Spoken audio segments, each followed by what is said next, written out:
Hello friends, this is Rahi and welcome to our channel BEd वाले। I hope आप सभी अच्छे होंगे। आज की इस वीडियो में हम लोग डिस्कस करने वाले हैं राष्ट्रीय महिला शिक्षा समिति 1958-59 के बारे में। इस समिति को हम लोग दुर्गाबाई देशमुख समिति के नाम से भी जानते हैं। ऐसा क्यों कह रहे हैं? क्योंकि ये जब समिति बनी तो उसकी सबसे पहली जो अध्यक्ष थी, यानी सबसे पहली जो अध्यक्षता थी वो दुर्गाबाई देशमुख जी ने ही की थी। और ये जो दुर्गाबाई देशमुख है, इन्होंने हमारे संविधान निर्माण में भी बहुत ज्यादा समर्थन किया, साथ ही में इन्होंने स्त्री शिक्षा पे बहुत सारा काम किया। तो भारत सरकार ने जब ये समिति बनाई तो उसकी अध्यक्षता के लिए दुर्गाबाई देशमुख को चुना। साथ देखिए, ये जो दुर्गाबाई देशमुख है, इन्होंने संविधान सभा में 750 लगभग संशोधन भी पेश किए थे। कुल मिला के इनका जो समर्थन था, इनका जो कोलैबोरेशन था वो बहुत बड़ा था। ठीक है, इसीलिए हम इनके बारे में भी डिटेल में जानेंगे। साथ ही में स्त्री शिक्षा के बारे में जानने के लिए, स्त्रियों की शिक्षा में क्या क्या समस्याएं आ रही हैं, इसलिए भारत सरकार द्वारा इस समिति को लाया गया, पूरा एनालिसिस कर सके ये समिति की महिलाओं को शिक्षा के स्तर पर कहां-कहां परेशानी हो रही है और जहां परेशानी हो रही है उन परेशानियों को दूर किया जा सके, इसीलिए ये समिति आई थी। और साथ ही में ये जो समिति है वो लड़के और लड़की की समान शिक्षा की बात करती है। जो लड़के और लड़कियों में असमानता देखने के लिए मिलती है उसको दूर करने की बात करती है। तो लड़कियों के लिए बहुत सारी चीजें जो थी वो इस समिति में कही गई। तो चलिए इस वीडियो को शुरू करते हैं। सबसे पहले हम लोग ये जो दुर्गाबाई देशमुख है उनके बारे में कुछ चीजें डिस्कस करते हैं। ठीक है, तो सबसे पहले अगर हम लोग बात करें दुर्गाबाई देशमुख के बारे में, इनका जन्म कब हुआ था? तो 15 जुलाई 1909 में इनका जो है वो जन्म हुआ था। कहाँ? राजमंड्री जिले के काकीनाडा स्थान पे इनका जन्म हुआ था। किसका? दुर्गाबाई देशमुख का। अब देखिए, 1942 ईस्वी में इन्होंने मद्रास विश्वविद्यालय से कानून की शिक्षा इन्होंने ग्रहण की थी। साथ ही में ये जो है इन्होंने प्रैक्टिस भी की। वहां का जो मद्रास का न्यायालय था, ठीक है, जो कोर्ट थी, वहां पे इन्होंने क्या किया? प्रैक्टिस की, वकील की। बेसिकली इन्हें अच्छा था, इनका प्रोफेशन जो था वो बैकग्राउंड जो था वो वकील था, एडवोकेट थी इन्होंने प्रैक्टिस की। और साथ ही में अगर हम बात करें तो 1946 में मद्रास में भारत की संविधान सभा में इन्हें सदस्य चुना गया था। और जो भी संविधान सभा में जो पैनल होते हैं उसमें सारे ही मेल थे, बस यही एक थी जो कि फीमेल थी। ठीक है, तो कुल मिला के ये अकेली महिला थी संविधान सभा के जो भी 1946 में जो मद्रास में भारत की संविधान सभा हुई थी उसमें ये अकेली महिला थी, बाकी सारे पुरुष थे। ठीक है, तो बेसिकली ये उस टाइम पे महिलाओं के लिए एक कह सकते हैं मोटिवेशन रही। तो इन्होंने स्त्री शिक्षा पे भी बेसिकली बहुत सारा काम किया। 1948 में आंध्र एजुकेशन सोसाइटी की स्थापना की, जिसमें जो तेलुगु बच्चे थे उनकी शैक्षिक आवश्यकताओं की पूर्ति की, प्लस वो बच्चे आराम से उस स्कूल में जो सोसाइटी थी उसके थ्रू शिक्षित हो पाते थे। ठीक है, तो इन्होंने बहुत सारा काम किया एजुकेशन पे भी। सिर्फ गर्ल्स एजुकेशन पे काम नहीं किया, बल्कि जो भी चीजें इनसे हो पाई एजुकेशन के लेवल पे इन्होंने सारी ही की थी। अब 1958 जब आया तो सरकार के द्वारा राष्ट्रीय महिला शिक्षा परिषद कहें या राष्ट्रीय महिला शिक्षा समिति कहें, बात एक ही है। ठीक है, या हम दुर्गाबाई देशमुख समिति कहें, मतलब सारे नाम जो हैं वो इसी समिति के ही हैं। तो इन्हें अध्यक्ष चुना गया। पहली अध्यक्ष थी ये इस समिति की। और भारत सरकार ने इनके काम से खुश होके, मतलब इनका जो सहयोग था, इनका जो समर्थन था शिक्षा के प्रति या फिर राजनीति के प्रति या समाज के प्रति, वो बहुत बड़ा था। इसीलिए सरकार ने इनके काम से खुश होकर इन्हें पद्म भूषण भी दिया था। इनकी मृत्यु की बात करें तो 9 मई 1981 में जो है वो श्री काकुलम में एक जगह है, एक जिला है नरसनपेटा में इनकी मृत्यु हो गई थी। तो कुल मिला के हमें इनके बारे में भी जानना बहुत जरूरी था, इसलिए हम लोगों ने एक मोटी मोटी चीजें देख ली हैं कि इनकी लाइफ से रिलेटेड, कि इनका जन्म कहाँ हुआ था, इनकी मृत्यु कहाँ हुई थी, या फिर इन्होंने अपनी लाइफ में क्या क्या चीजें थोड़ी थोड़ी अचीव की थी, वो सारी चीजें हमने देख ली हैं। अब हम इस समिति से रिलेटेड कुछ चीजें जान लेते हैं। तो अभी मैंने कहा कि ये जो समिति बनाई गई भारत सरकार के द्वारा वो इसलिए बनाई गई क्योंकि स्त्री शिक्षा की जो भी समस्या आ रही थी स्त्रियों की शिक्षा में, उसका पूरा एनालिसिस किया जा सके, इसीलिए यह समिति बनाई गई, जिसकी अध्यक्षता दुर्गाबाई देशमुख ने की थी। अब देखिए ये जो समिति है उसमें क्या बातें कही गई हैं।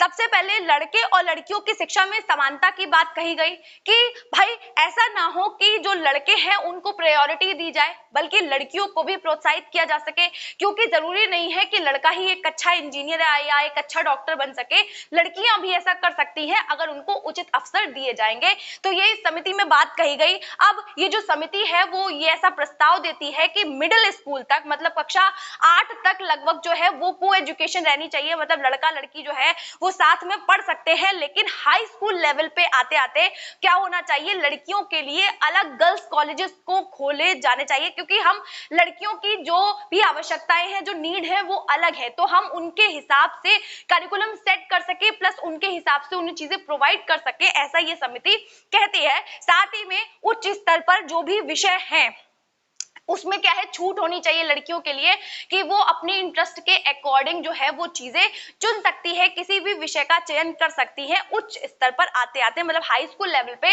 वो अपने मन मुताबिक किसी भी विषय का चयन कर सकती है। अब यहाँ पे अगर हम बात करें तो ये जो हमारी समिति है सिफारिशें की गई थी उनको भी डिस्कस कर लेते हैं। सबसे पहली जो सिफारिश है वो ये कही गई है कि केंद्र और राज्य सरकारों को लड़कियों की शिक्षा की प्राथमिकता देनी चाहिए, मतलब ज्यादातर सपोर्ट करना चाहिए केंद्र सरकार को, जो भी सेंट्रल गवर्नमेंट है या फिर हमारी जो स्टेट गवर्नमेंट है वो पूरी तरीके से सपोर्ट करेगी गर्ल्स एजुकेशन को, प्राथमिकता देगी भाई, है ना, कि अगर उनको किसी भी तरीके की समस्या है, अगर घर वाले पैसा नहीं दे रहे हैं पढ़ाने के लिए, तो सरकार क्या करेगी, वो जो छात्रवृत्ति है वो लड़कियों को देगी, जिससे कि जो लड़कियां हैं वो अपनी एजुकेशन आगे ले जा सके। भाई स्त्रियों की जो शिक्षा है, जो लड़कियों की शिक्षा है वो कितनी ज्यादा इंपॉर्टेंट है, क्योंकि स्त्रियां जो है वो किसी भी राष्ट्र का एक तरीके से आधार है। अगर लड़कियों को एजुकेट नहीं किया जाएगा, शिक्षा नहीं दी जाएगी, तो हम अच्छे पुरुषों को भी नहीं ला पाएंगे, शिक्षित पुरुष नहीं बना पाएंगे अगर स्त्री क्या है, शिक्षित नहीं है। तो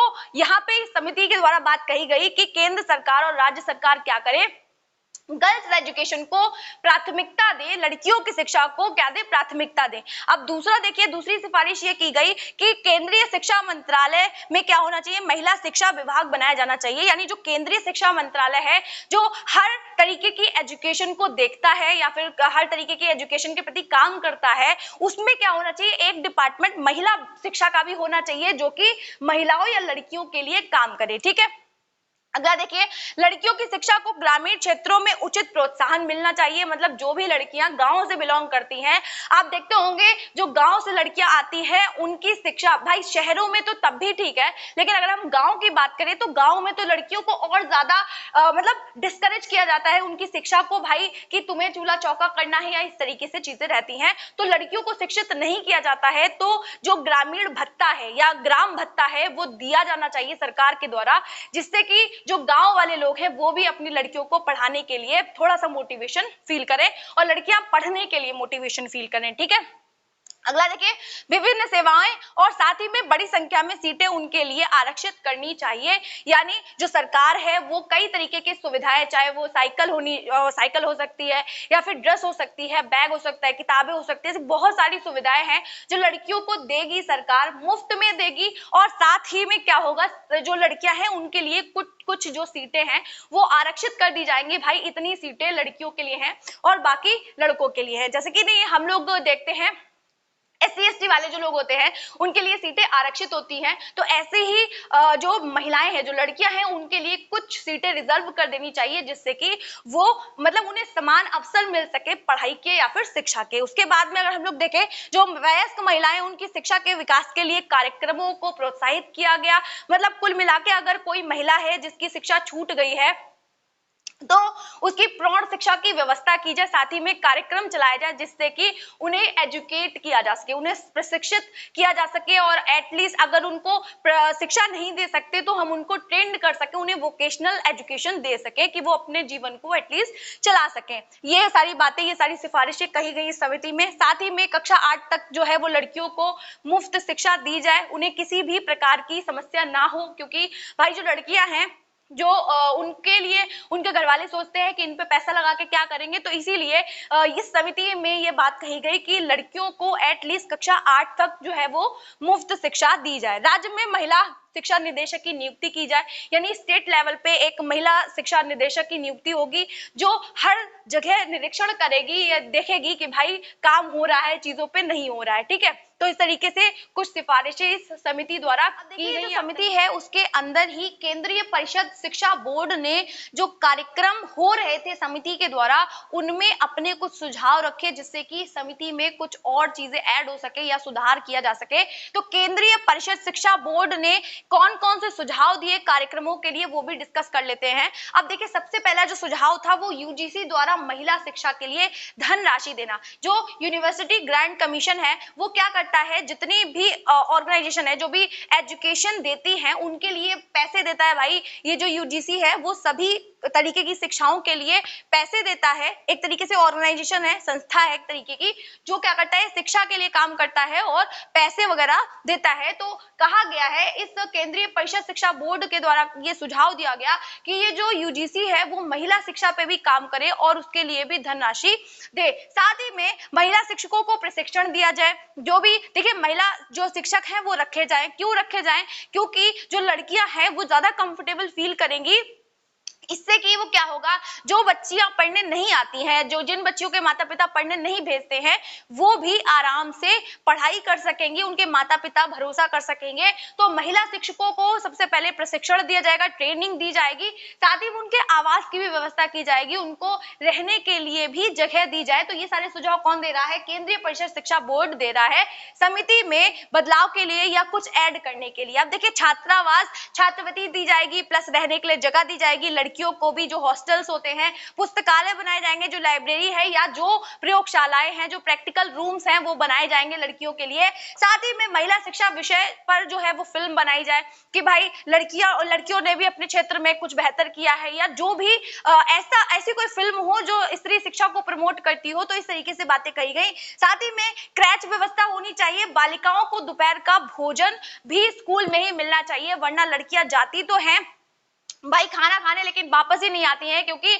मम्मियां पकड़ लेती है उन्हें। तो महिला अगर लड़कियां आ रही हैं पढ़ने विद्यालय में, तो हम क्या करेंगे, दोपहर के भोजन की भी व्यवस्था विद्यालय में ही करेंगे। तो ये सारी चीजें कही गई। साथ ही में जो ड्रॉप आउट हो गई है लड़कियां, जिन्होंने बीच में ही शिक्षा छोड़ दी है या फिर किसी कारण से विद्यालय नहीं आ पा रही है, उनको शिक्षा से जोड़ना। साथ ही में जो पिछड़ी लड़कियां हैं या ग्रामीण क्षेत्र की जो लड़कियां हैं, उन सभी को हम लोग शिक्षा के लेवल से जोड़ सके, उनको पढ़ा सके, लड़कों के समान ही हम उन्हें अवसर दे सके।